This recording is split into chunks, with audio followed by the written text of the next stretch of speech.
Alors Jean-Paul, on a vu l'atelier, on a vu ton parcours, et puis comment tu le vis par exemple quand tu es derrière dans une salle de concert, dans les coulisses, parce que à la Cité de la Musique, là où tu travailles. Un petit peu, je travaille, je travaille avec partie, l'ensemble intercontemporain. Avec l'ensemble intercontemporain, voilà. Qui a demeure anciennement la Cité de la Musique, mais qui s'appelle maintenant la Philharmonie 2. Alors toi, ça t'arrive d'être dans les coulisses pendant les concerts et puis d'attendre éventuellement un problème, où il n'y en a pas, mais enfin tu es là pour au cas où. Voilà, par exemple... c'est stressant ça. Stressant. Il n'y a jamais eu de problème quand il casse en concert. Non, c'est surtout à des enregistrements par exemple. Les enregistrements, là, le piano, c'est vrai que tu l'accordes le matin, mais dans la salle, il suffit qu'il se fasse chaud. Ouais. Ou il suffit que ce soit une pièce qui est très compliquée, où il joue énormément. Et comme les pianos ne sont pas forcément toujours en bon état, voilà, il peut y avoir une corde qui se... Voilà, ou un marteau qui se... Bon, ça arrive de temps. Ça, c'est ton... Ça peut arriver, mais c'est rare. C'est rare quand même. Mais ça peut arriver. Piano qui se désaccorde, ça oui. Et pas de stress, toi, tu dis ça sereinement. Si, je stresse. Parce que tu es derrière, au cas où. Je stresse, mais je les connais tellement maintenant qu'en fait, ils me font confiance. D'accord. Donc, mais c'est vrai que si c'est un pianiste que je connais pas ou qui ne me connaît pas, là il y a la relation humaine est primordiale. Ouais. Oui, bien sûr. C'est important. Voilà. C'est toi qui vas lui faire ses pieds à... Non, je fais rien, modèle. Il a appelé ce matin en fait, j'ai oublié de te le dire. Pour Oui, il est pressé. on va faire un tour, ils seront pas contents, ils jouent. Il faut que le gabarit est fait après. Ça, tu l'as découpé, puis tu l'as fait ici. Ouais. Putain, c'est carré au début. Ouais. Mais après, Comment tu fais pour... Tu coupes les angles. Ah, tu coupes les angles d'abord. Ouais, après comme ça. Quand un pianiste, tu le vois pour la première fois, comment ça se passe? Tu es attentif à quoi? Au piano, à la personne? Comment ça se passe? Je suis super attentif au comportement du pianiste. Ouais. J'écoute. Ouais. J'écoute énormément en fait. Et j'essaye de le faire jouer pour voir. Voilà. Quand un pianiste qui dit quelque chose sur un piano, il peut se tromper, mais c'est rare quand même. Enfin, je parle des grands pianistes. Je parle pas des pianistes qui font... amateurs, tu veux dire? Pas forcément amateurs, mais qui font 1 ou 2 concerts dans l'année, qui sont très bons, mais qui n'ont pas l'habitude des concerts, qui n'ont pas l'habitude de faire 200 concerts dans l'année. Donc tu refais l'intérieur. Ces gros pianos, ils ont du volume en général. Bah écoute, je pense que là, ton français,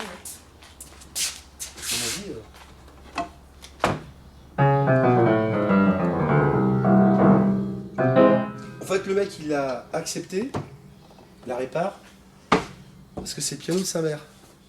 Ah, c'est ça. Et sa mère, elle l'a eu quand elle était toute petite. Finalement, le plaisir, est-ce qu'il y a un plaisir d'abord dans ce métier et tu le trouves où? Moi, le plaisir, c'est surtout d'avoir fait mon boulot comme il faut. D'accord. Après, d'avoir un retour positif. Le retour positif, quand on a un retour positif, on n'a pas forcément du pianiste. Ouais. On peut l'avoir même 1 mois ou 2 mois après par une tierce personne. C'est la cerise sur le gâteau. Voilà. Ouais. Déjà être satisfait de ce que tu fais. Ouais. J'essaie de faire mon boulot comme il faut. Après, dans la limite, parce que c'est pareil, nous on est humains. Donc il y a des jours on entend bien, des jours on entend moins bien. Et des jours voilà, c'est. Oui, c'est humain. C'est humain aussi pour le pianiste, c'est humain pour l'accordeur. Le piano aussi, c'est pareil. Le piano, s'il est soumis à des conditions hygrométriques, comme tu sais, il peut bouger à tout moment. Alors, c'est une relation humaine, c'est une relation de savoir. Est-ce qu'on apprend encore des choses aujourd'hui? Je pense. Alors, techniquement, on en apprend tous les jours. Oui. Ouais. Est-ce qu'il y a des secrets d'accordeurs? Des secrets. Est-ce qu'il y a d'abord des secrets qui sont jalousement gardés? Est-ce qu'il y a des choses qui se transmettent d'accordeur en accordeur? Oui, je pense qu'il y a des choses qui se transmettent. De quelle manière? Alors, c'est des tuyaux, comme on dit. C'est ça. Des tuyaux, mais après, c'est l'expérience qui fait. Qu'on en a besoin ou pas et qu'on te le donne ou pas. Voilà, et puis souvent, ce qui est très bizarre dans ce métier, c'est que on a envie de faire quelque chose et puis ça marche pas. Ouais. Et on se dit mais pourquoi ça marche pas? Ouais. En fait, il y a des choses qu'on fait parfois de façon un peu machinale. Intuitif. Voilà, ouais, intuitive. Et bah, ouais, tiens, tac, tac, tac. Bah oui, ça sonne mieux. Ouais.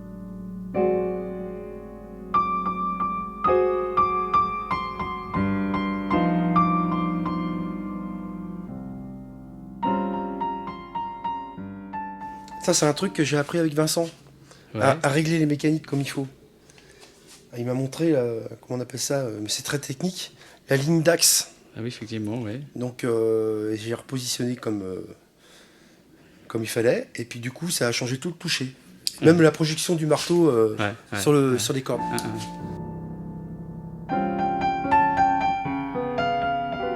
Donc c'est une écoute, c'est une écoute. L'accordeur, c'est une écoute, c'est pas seulement ça, c'est l'écoute de la personne qui est en face, et puis une écoute intuitive de l'instrument. C'est-à-dire qu'il y a un savoir, mais aussi on découvre des choses, je dirais au quotidien, petit à petit, parce qu'il n'y a pas de piano pareil, c'est ça l'idée. Ouais. Ah oui, parce qu'il n'est pas joué de la même façon, il n'est pas dans le même lieu, il n'est pas entreposé de la même façon, c'est pas... la table d'harmonie, bah, c'est d'arbres différents. Enfin, c'est d'épicéa, mais voilà, c'est un... Alors, on va voir un petit peu les pianos que tu as ici, si tu veux bien. Et puis, alors, moi, je conseille à toutes les personnes de Vendée, puisqu'on est en Vendée, et puis des départements limitrophes, hein, les Charentes-Maritimes aussi. Ouais, hein, Charentes-Maritimes, ouais. De venir ici, dans cet endroit. Est-ce que tu accueilles les gens comment ça se passe? Bien sûr, il Voilà. suffit qu'ils m'appellent avant. Et... Alors, je laisserai le numéro de téléphone à la fin du petit reportage. Et puis, donc, on peut te téléphoner. Voilà, Et puis, voilà, si vous avez envie de découvrir un lieu ouvert, sympa, avec des gens super sympas. Avec un lieu où... C'est un lieu où il y a 3 artisans en plus. Et c'est un lieu unique. Il y a 3 artisans d'art. Voilà, exactement. Ce qui est assez unique. Donc, Alors venez ici, vous téléphonez à Jean-Paul et puis il sera ravi de vous accueillir chez lui, dans ses locaux, avec Patrice et son épouse. Voilà. Et ben super, merci Jean-Paul. Au revoir.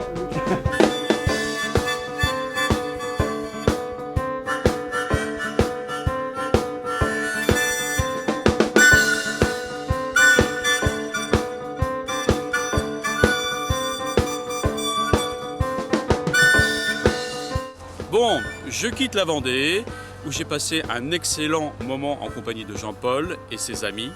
Venez dans cette région est accueillante, on y rencontre des gens formidables, 3 artistes merveilleux qui font un travail absolument incroyable. Donc si vous habitez la région de Niort ou ses alentours, contactez-les, je donnerai ses coordonnées à la fin de ce reportage. Et puis quant à nous, on se revoit bientôt pour de nouvelles rencontres avec des pianos et surtout des pianistes, des gens amoureux de la musique, amoureux de l'art. À bientôt!